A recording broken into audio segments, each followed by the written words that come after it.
Hello दोस्तों, blood pressure की दवा लेने के लिए क्या इंपॉर्टेंट रूल्स है, क्या चीज़ों का ध्यान रखने की आवश्यकता है जब आप ब्लड प्रेशर की दवा ले रहे हो, आज इस पर बात करेंगे। ज़्यादातर लोग ब्लड प्रेशर की दवा लेते हैं किडनी डिजीज़, हार्ट डिजीज़, बहुत सारे हार्ट फेलियर के पेशेंट्स में, अलग अलग बीमारियों वाले पेशेंट में ब्लड प्रेशर की दवा दी जाती।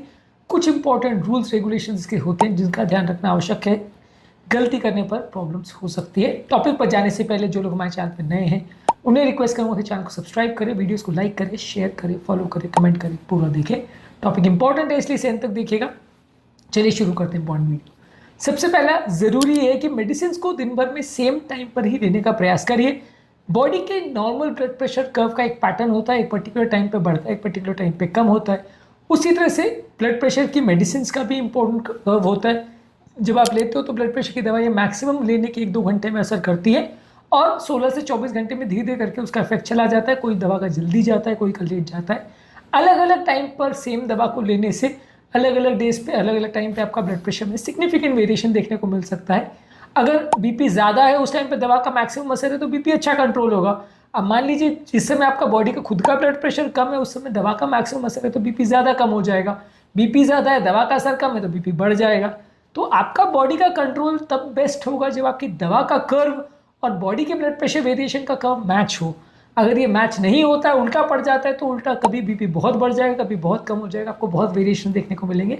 इसलिए कोशिश करिए कि जो डॉक्टर ने आपके लिए दवा का डोजिंग पैटर्न सेट किया है कि इस टाइम पे लेने से फ़ायदा है, इस टाइम पे लेने से इतने बजे लेना चाहिए, उसी को प्रॉपरली फॉलो करें तो ज़्यादा अच्छा है, आपको ज़्यादा अच्छे रिजल्ट्स मिलेंगे। हर एक दवा का डोज पैटर्न समझना थोड़ा मुश्किल है और हमारे लिए खुद को एडजस्ट करना मुश्किल है, इसलिए डॉक्टर पर इस पर हमको रिलाई करना पड़ता है। इसके अलावा जो भी डोजिंग पैटर्न्स हैं या जो डोजिंग इंस्ट्रक्शंस है उसका प्रॉपर ध्यान रखिए। कोई दवा को पानी के साथ, किसी को दूध के साथ, किसी को खाने के साथ, किसी को खाने के पहले, जो भी लेने की आवश्यकता है उसको फॉलो करिए, क्योंकि ये भी हर दवा का अलग अलग होता है। यदि इसको भी प्रॉपरली फॉलो नहीं करेंगे तो प्रॉपर असर नहीं करेगा। अगली इंपॉर्टेंट चीज़ ये है कि डोजेस को स्किप मत करिए। यदि आप दवाओं को मिस या स्किप करते हैं तो सडनली बीपी के ओवरशूट होने का चांस हो जाता है। नॉर्मली ये दवाइयाँ हमारे ब्लड प्रेशर को कंट्रोल में मेंटेन करके रखती है तब तक जब तक दवा का बॉडी में असर होता है, लेकिन जैसे ही बॉडी का दवा का असर छूटता है सडनली बीपी ओवरशूट कर सकता है। जितना नॉर्मल रहता है उससे भी और ऊपर जा सकता है, जो कि बॉडी के लिए डेंजरस हो सकता है।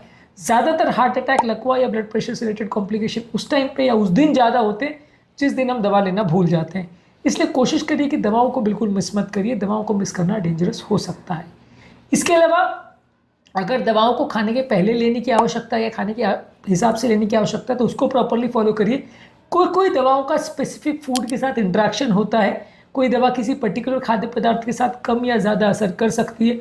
हर एक दवा का ये अलग पैटर्न होता है, तो आज उसके इंडिविजुअल डिटेल में तो नहीं जा सकते, उसको इंडिविजुअल ड्रग डिटेल्स में अपन डिस्कस कर सकते हैं, लेकिन हर दवा का इंस्ट्रक्शन पैटर्न अलग होता है। अगर आपके डॉक्टर ने आपको कुछ बताया कि दवा को खाने के साथ खाना है, नहीं खाना है, या ये दवा के साथ ये स्पेसिफिक इंस्ट्रक्शन का ध्यान रखना है, तो उसको फॉलो रखिए। ये चीज़ें इंपॉर्टेंट है और हर दवा के लिए अलग होती है। इसके अलावा ज़रूरी ये है कि अपने ब्लड प्रेशर को रेगुलरली चेक करते रहिए। यदि आप ब्लड प्रेशर को रेगुलरली चेक करते रहोगे तो आपको पता रहेगा कि दवा की लेनी है या डोज नहीं लेनी है। कई बार बीपी ज़्यादा लो हो जाता है, कई बार ज़्यादा हाई हो जाता है। दवा की डोज ज़्यादा की ज़रूरत है या कम की ज़रूरत है, बॉडी को एटलीस्ट आपको थोड़ा असेसमेंट रहेगा यदि आप चेक करते रहोगे। कई लोग दवा तो लेते रहते हैं लेकिन बीपी को 6 महीने साल भर तक चेक नहीं करते, तो उस दौरान उनका ब्लड प्रेशर का कंट्रोल कैसा चल रहा है, कहाँ चल रहा है और दवा की ज़रूरत है या नहीं, ये कई बार असेसमेंट करना मुश्किल हो जाता है। इसलिए बीपी को एटलीस्ट हफ्ते में 2 से 3 बार चेक करिए। चेक करने के इंपॉर्टेंट रूल्स रेगुलेशंस पर मेरे चैनल पर ऑलरेडी वीडियोस अवेलेबल हैं। इसके अलावा आप ये ध्यान रखिए कि दवाओं को जो है, अगर किसी व्यक्ति को लूज मोशंस हो रहे हैं, वॉमिटिंग हो रही है या ऐसा कोई चीज़ हो रहा है जिससे बॉडी सडनली डिहाइड्रेट हो रही है, तो उस दौरान 2 से 3 दिन तक अपनी दवाओं को बंद कर सकते हैं, तब तक जब तक बीपी लो है।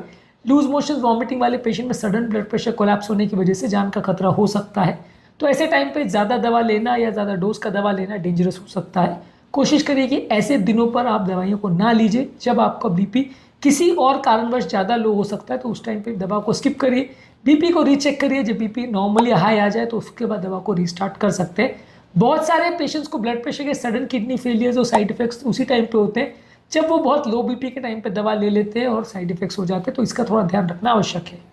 इसके अलावा कुछ स्पेसिफिक खाद्य पदार्थ जैसे कि नमक, उसका ध्यान रखिए।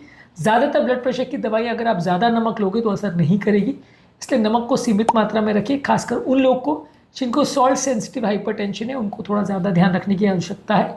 अल्कोहल भी आपके ब्लड प्रेशर की कई मेडिसिन के साथ इंटरेक्ट कर सकता है, इससे ब्लड प्रेशर कई बार बहुत ज़्यादा लो भी हो सकता है, आपको चक्कर कमजोरी आ सकती है, बेहोश हो सकते हो, इसलिए अल्कोहल को अवॉइड करिए।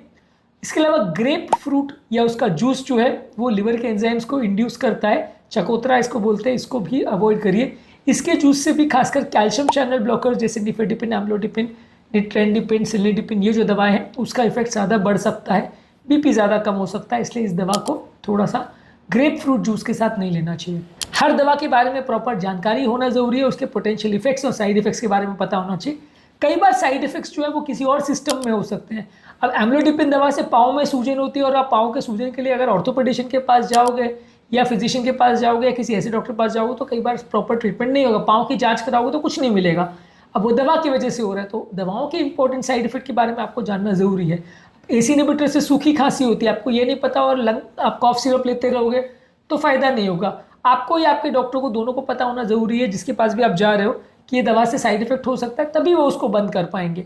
तो आपको आपकी दवाओं के बारे में एटलीस्ट पता होना चाहिए, और एटलीस्ट जब आप फॉलोअप भी कर रहे हो जो उसमें स्पेशलाइजेशन रखता हो, जिसको उसकी दवाओं के बारे में इफेक्ट साइड इफेक्ट्स के बारे में अच्छी जानकारी हो। कई बार क्या है, लोग लोकल प्रैक्टिशनर्स या क्वैक्स के पास चले जाते हैं, उनको जानकारी कई बार नहीं होती है और पेशेंट की दवाइयों में कई बार गड़बड़ हो जाती है। जो भी डॉक्टर के पास आप रेगुलर फॉलोअप कर रहे हो, कोशिश करिए कि ऐसा डॉक्टर हो जिसने वो दवा खुद लिखी हो और उसको दवा के बारे में प्रॉपरली अच्छी जानकारी हो। इसके अलावा थोड़ा पानी ज़्यादा मात्रा में पीजिए, कई बार डिहाइड्रेशन होने की वजह से आपकी ब्लड प्रेशर की मेडिसिन में साइड इफेक्ट्स हो सकते हैं, इसलिए पानी ज़्यादा मात्रा में पीजिए। इसके अलावा कोई भी ओवर द काउंटर ऐसी मेडिसिन का प्रयोग नहीं करिए जो आपकी ब्लड प्रेशर के इफेक्ट्स को चेंज कर सकता है या उसमें इंटरफियर कर सकता है। तो ओवर द काउंटर अवेलेबल कोई भी नेचुरल या हर्बल मेडिसिन बिना अपने डॉक्टर से डिस्कस किए मत लीजिए। इसके अलावा अपनी मेडिसिन के डोज को स्किप करना, चेंज करना, कम करना, एडजस्ट करना बिना डॉक्टर की परमिशन के, बिना डॉक्टर से पूछे ज़्यादा मत करिए। थोड़ा बहुत अगर आपको प्रॉपर जानकारी है उसके बारे में तो कर सकते हैं, लेकिन बहुत ओवर चेंजेस मत करिए, क्योंकि कई बार इसमें गलतियाँ होने में प्रॉब्लम ज़्यादा होती है। तो आपकी दवाइयों को प्रॉपर डॉक्टर से डिस्कस करके फिर ही चेंज करें तो ज़्यादा अच्छा है। इसके अलावा यदि आपको कोई और हेल्थ प्रॉब्लम्स है या दवा के कोई इफेक्ट साइड इफेक्ट्स या प्रॉब्लम्स हो रही है तो आपके डॉक्टर के साथ डिस्कस करिए, और अगर प्रॉब्लम्स हो रही है तो दवाओं को आप प्रॉपर टाइम में चेंज कराइए। रेगुलरली वैसे भी आप हेल्थ चेकअप्स करते रहिए। कई बार क्या होता है, दवा लोग 5-5 साल तक लेते रहते हैं, डॉक्टर के पास नहीं जाते। एटलीस्ट 3 से 6 महीने में एक फिजिशियन या डॉक्टर के साथ फॉलोअप करना ज़रूरी है।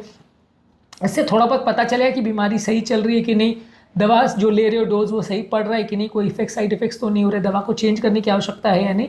ये सारी चीज़ें प्रॉपर आपको तभी पता चलेगी जब आप एटलीस्ट 3-4 महीने में एक बार फॉलोअप करते रहोगे। मैं नॉर्मली हर 3 महीने में पेशेंट्स को फॉलोअप के लिए बुलाता हूँ, एटलीस्ट 6 महीने में एक बार भी आप जाओ तो भी चलेगा। इस मामले में लापरवाही मत करिए, क्योंकि लॉन्ग टर्म्स आपको ही प्रॉब्लम होगी। इसके अलावा हर दवाइयों के स्टोरेज इंस्ट्रक्शंस पर भी ध्यान दीजिए।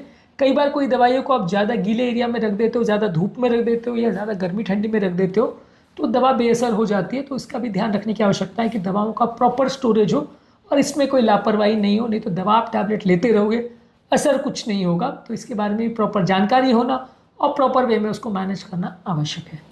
आज के टॉपिक में हमने बात करी कि बीपी की मेडिसिन लेने के संबंधित इंपॉर्टेंट रूल्स और रेगुलेशंस क्या है, कौन कौन सी इंपॉर्टेंट चीज़ों पर ध्यान रखने की आवश्यकता है। उम्मीद करूँगा कि आज के टॉपिक में कुछ नई बातें जानने को मिली होगी। जो लोग हमारे चैनल पर नए हैं उन्हें रिक्वेस्ट करूँगा कि चैनल को सब्सक्राइब करें, वीडियोज़ को लाइक करें, शेयर करें, फॉलो करें, कमेंट करें, पूरा